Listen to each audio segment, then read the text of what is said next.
Joining us this week, former New Mexico State Senator and author Dede Feldman. We're also joined by attorney and line regular Laura Sanchez and line regular Merritt Allen of Vox Optima Public Relations. Thank you all for being with us today. Lawmakers are in the midst of this process as we tape this show. Bearing that in mind, there are still some major sticking points at play. At the top of the list, Native American representation.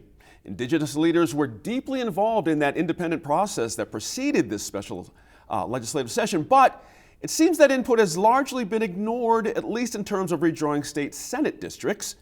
Tribal leaders expressed their disapproval in a letter to members of the Senate, and now the question is, will they listen? Dede Feldman, first question right there to you. Are they going to listen? It looks to me from watching the Senate session last night, which was cut short by a call of the Senate. Meaning Wednesday night. Sorry about that.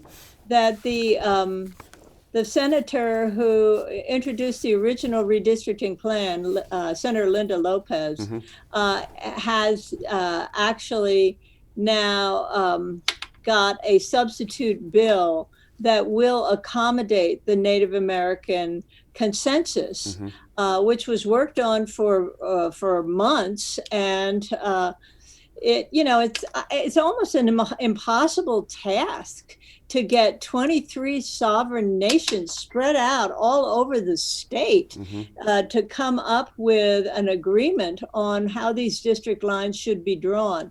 They finally did, but it was substituted in the Rules Committee by the Senate President Pro Tem, who was trying to avoid a pairing of two Republican senators, and that bill, that her substitute passed the Senate Judiciary Committee, which is when the Native American delegation walked out and said that they hadn't been consulted, as is required by state law, by the way. Right. And so now, though, I think after several days of negotiations, the Native American consensus has been honored and was about to be introduced there when a call of the Senate prevented it.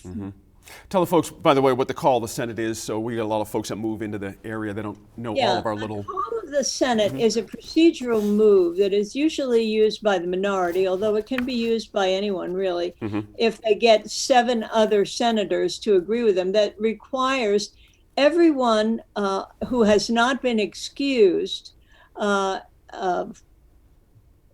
be present in the chambers and voting during a call of the Senate. So it used to be used quite a bit, but it hasn't been used that much.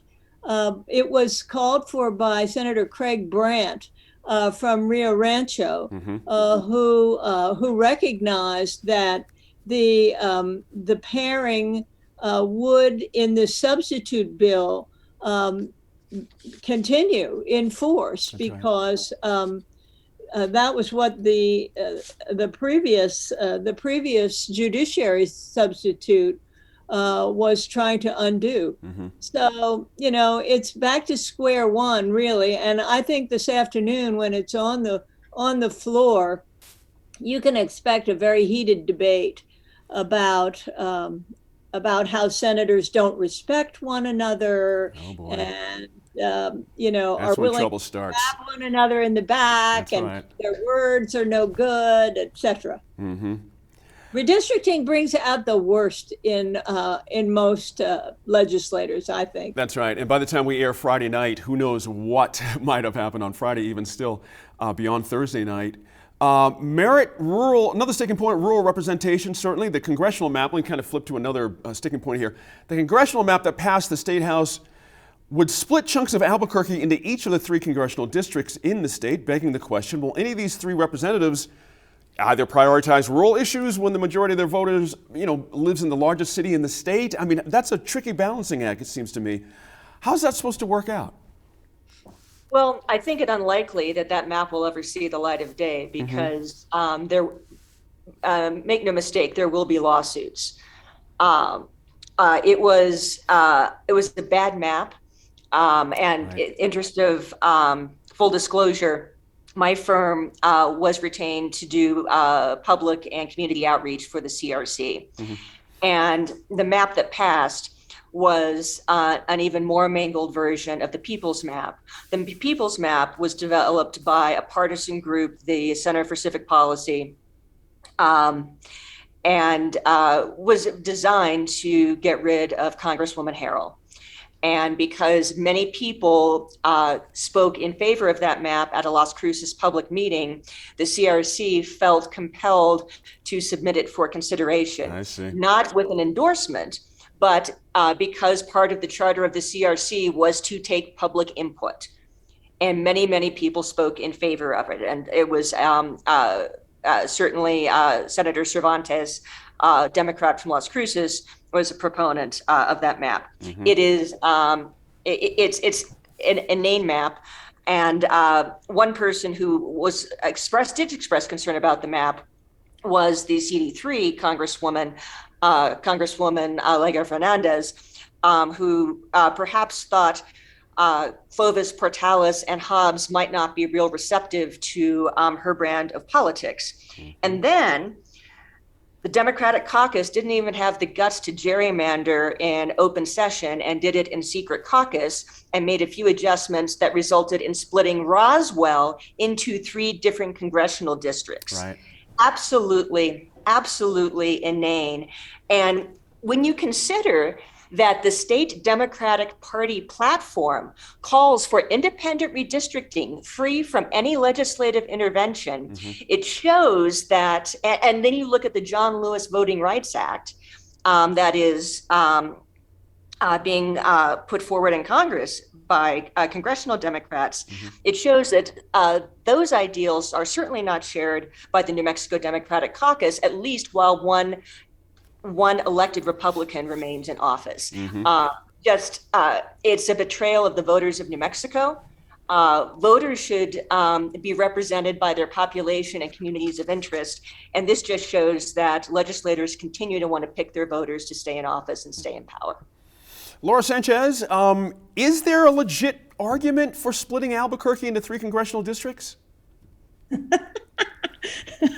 Really? Right. You're gonna ask that question? Not a loaded question at all, Haji. Oh, no. Look, I mean, it makes me think of way back when I was a baby. I was very young in politics, very idealistic, and just thought the best of everybody back then. Now I'm just much more cynical and older. But I worked for a congressman in Arizona, and he was the only Democrat congressman that Arizona had at the time. Longtime congressman, and he represented both South Tucson and South Phoenix somehow. And it was like, of course, we have the only Democrat because he represents the hood in Tucson and the hood in Phoenix. And so, there had been a gerrymandering of the Democrat district. He also had all the way out to Yuma and basically the much of the county of Pima County in Arizona, which is a huge area and very, very different issues in all of that. And it was just like, how do you possibly campaign in a district like this?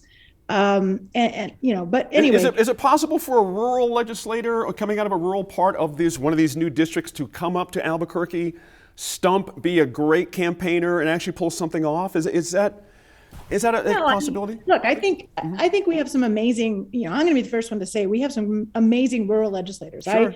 I live in Albuquerque. I live on the west side. I live in an urban area.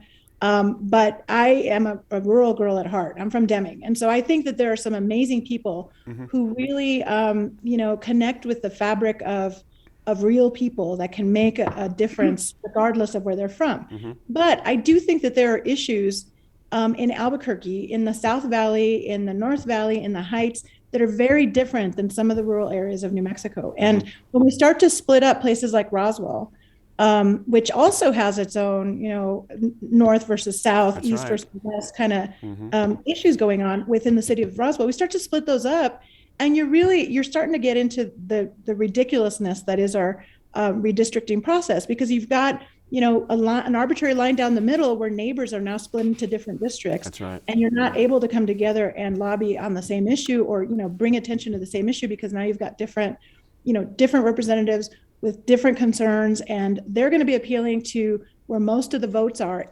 during the campaign season, right? That's that thing, 50 plus one. Wherever most of the votes are, that's where they're going to go. That's right. And that's a problem. I mean, I think that this whole process, and both Dee and Senator, both Senator Feldman and Merritt, I'm forgetting my response. Let me jump in a quick sec here. Let me get to Dee here because we're just getting a little short on time.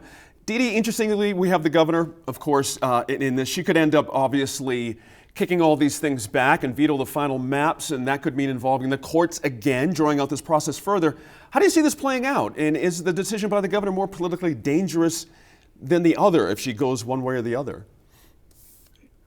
Well, I think that she has only a limited period of time to veto this because she has to veto. It's already been sent up to her. This is the congressional map we're talking about. And it's already been sent up to her maybe 2 or 3 days ago. And she would have to veto it before the session adjourned. So it's, I don't know. I think it's doubtful that she will veto this. I do want to take exception to a few things that were said earlier, and that was that the congressional map is patterned very closely on one of the maps that the Citizen Redistricting Commission forwarded. It did not endorse. The idea that it did not endorse it doesn't make any difference because it didn't endorse any map. It sent up 3 maps for each of the districts, or for each of the positions, the Congress, the Senate, and the House. This was one of the maps, and if it didn't endorse it, it would not have sent it up. So yes, there was public support for it. I don't think that's a great sin. Secondly, look at the districts as they exist now. And if you look at the 3rd district in the north, that already includes Clovis. That already is an urban-rural district that includes Farmington and Gallup and Santa Fe. And so there is a mixture there. It can be done. It's not absolutely out of the question. And to Laura's point, one of the things that I found in the North Valley was, as she alluded to, a lot of the people who live here in the Valley area of Albuquerque, where did their parents come from? That's right. Where did their families come from?